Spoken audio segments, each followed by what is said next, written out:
ओम नमो भगवते श्री गणेशाय नमः। द्युमणिं नमस्कृत्य गणेशं शारदां तथा चंद्रमौलिं नमस्कृत्य रोगान् प्रतिपत्तये। सज्जनों, मैं महावीर प्रसाद शर्मा उदयपुर से आज किन किन ग्रहों से क्या क्या रोग हो जाते हैं इसके विषय में बताता हूँ।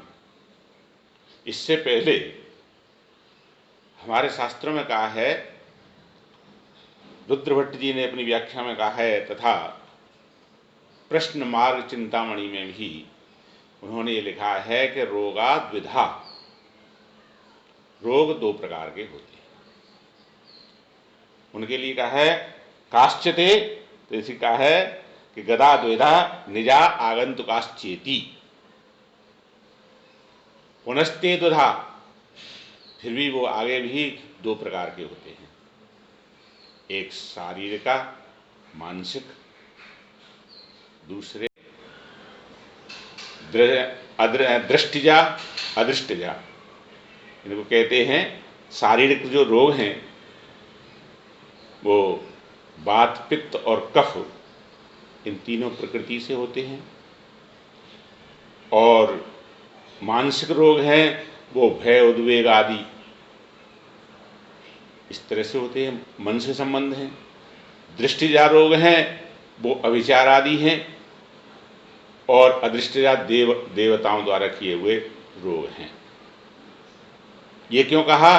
क्योंकि शारीरिक जितने रोग हैं उनको अष्टम षष्टम स्थान से देखना पड़ता है। अष्टम भाव और षष्टम भाव का योग देख करके उनसे इन रोगों को कहा जाता है। मानसिक रोग हैं अष्टम और पंचम से कहे गए हैं। दृष्टिजा षष्टम एकादश और अष्टम के संबंध से कहे गए हैं। ऐसे ही देवदर्शन आदि के जो रोग हैं वो अष्टम स्थान से संबंध रखते हैं। अब वात पित्त और कफ, ये तीन हमारी प्रकृति हैं जो ग्रहों से संबंध रखती हैं। कुछ ग्रह वातिक हैं, कुछ पैतिक हैं और कुछ श्लेष मात्र कफ से संबंधित हैं और कुछ सम हैं, अर्थात उनका वात भी है, पित्त भी है और कफ ही है। ऐसे रोग हैं। ये रोग ग्रहों से होते हैं। हमारे वात पित्त या कफ का प्रकोप होने से रोगों की उत्पत्ति होती है। साथ ही हमारे अंदर, शरीर के अंदर सातक ग्रहों का जो प्रभाव है उसकी सप्त धातुएं बतलाई जाती हैं। जैसे सूर्य से संबंधित धातु है अस्थि। अस्थि संबंधी जितने भी रोग होंगे, पित्त से संबंधित जितने रोग होंगे, उनका कारक हमारे यहाँ सूर्य को सबसे पहले माना जाएगा। अस्थि। अब रुधिर से संबंधित जो रोग होते हैं उन रोगों के लिए हमारे यहाँ हमारी ज्योतिष में चंद्रमा को सबसे प्रधान माना है। लेकिन रुद्र में श्लेष्मात्मक माने कफ ही उनको रखा है। कफ प्रकृति और रुद्र के रोग। किंतु पाश्चात्य ज्योतिष के अनुसार रक्त विकार जितने भी हैं, जैसे कि ब्लड प्रेशर, रक्त में दूषण, रक्त में डायबिटीज, ये जो रोग हैं ये मंगल से संबंध रखते हैं पाश्चात्य ज्योतिष के अनुसार। भारतीय ज्योतिष के अनुसार इन रोगों का संबंध चंद्रमा से है। और पित्त से होने वाले रोग, पित्त के साथ साथ मांसल रोग, फोड़े फुंसी आदि अनेक प्रकार के फोड़े हो जाना, मांस में संबंधित हो, कहीं मांस फट जाना, कहीं मांस में विकृति आ जाना, मांस बढ़ जाना, ये रोग हैं, ये चंद्र मंगल से संबंध रखते हैं। आपका डायबिटीज है, आपका उदर विकार है, आंत से संबंध है, इस तरह के जो रोग हैं वो बुध से संबंध रखते हैं। डायबिटीज का संबंध गुरु से भी है, वाणी से विकृति, वाणी में विकृति होना गुरु से संबंध है। प्रजनन से संबंधित जितने भी रोग हैं वो शुक्र से होते हैं। और स्नायुविक माने नसों से संबंध, जिसको हम सर्वाइकल भी कहते हैं, ये जो रोग हैं ये सभी रोग शनि के प्रकोप से होते हैं।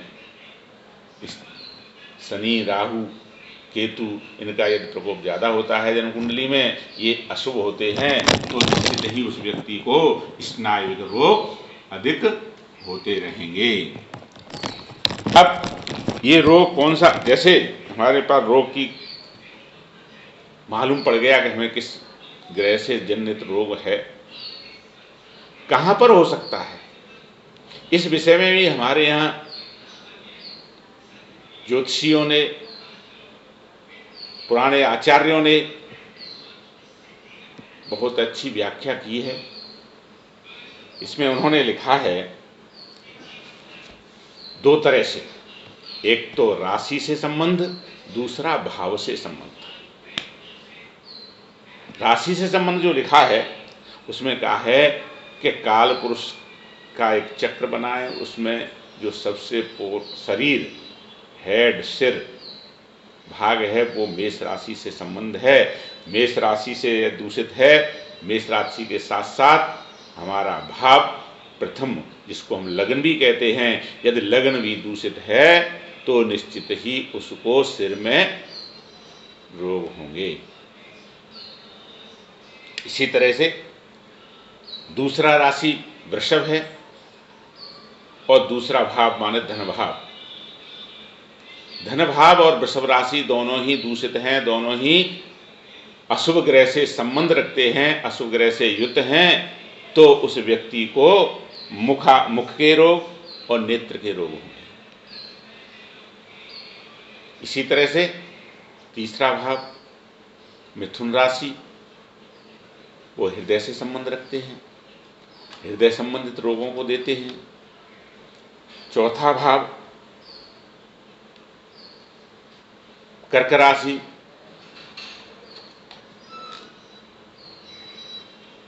कर्क राशि चौथा भाव हृदय के नीचे भाग से प्रसन्न संबंध रखते हैं, इस तरह से वहाँ का रोग देते हैं। पांचवा जो है, पांचवी राशि है वो उदर माने पेट से संबंध रखती है और पेट से नीचे, नाभि से नीचे का जो भाग है उसको इंट्रोडक्ट करती है। छठवीं राशि कन्या है, वह कटी माने कमर से संबंधित रोगों को देती है। इस तरह से सभी राशियां अपने अपने स्थान से रोग देती हैं।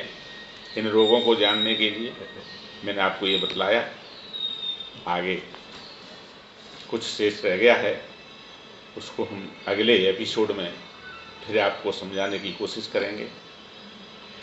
आप लोगों को मैं पहुंचाता रहूँगा, लेकिन आप मुझे मोटिवेट करने के लिए इसको लाइक अवश्य करें, सब्सक्राइब अवश्य करें।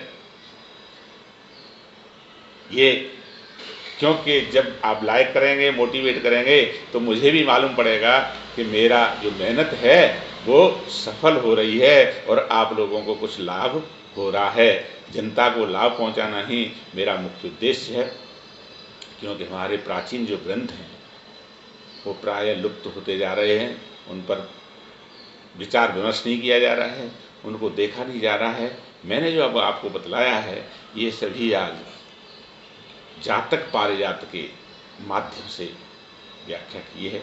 जातक पारिजात हमारा एक ऐसा ग्रंथ है जो मैं ये मानता हूँ कि सही से यदि उसका अध्ययन किया जाए, उस पर अमल किया जाए, तो 80% तक फल उसके एकदम सफल होते हैं। लेकिन हम आज उस कहावत को चरितार्थ कर रहे हैं कि अधजल गगरी झलकत जाय, अर्धो घटो घो समुपैति नूनम। ये हमारा आधार बन गया है, इसलिए हम इसमें अपने सक्सेस नहीं हो रहे हैं। जय सिया राम।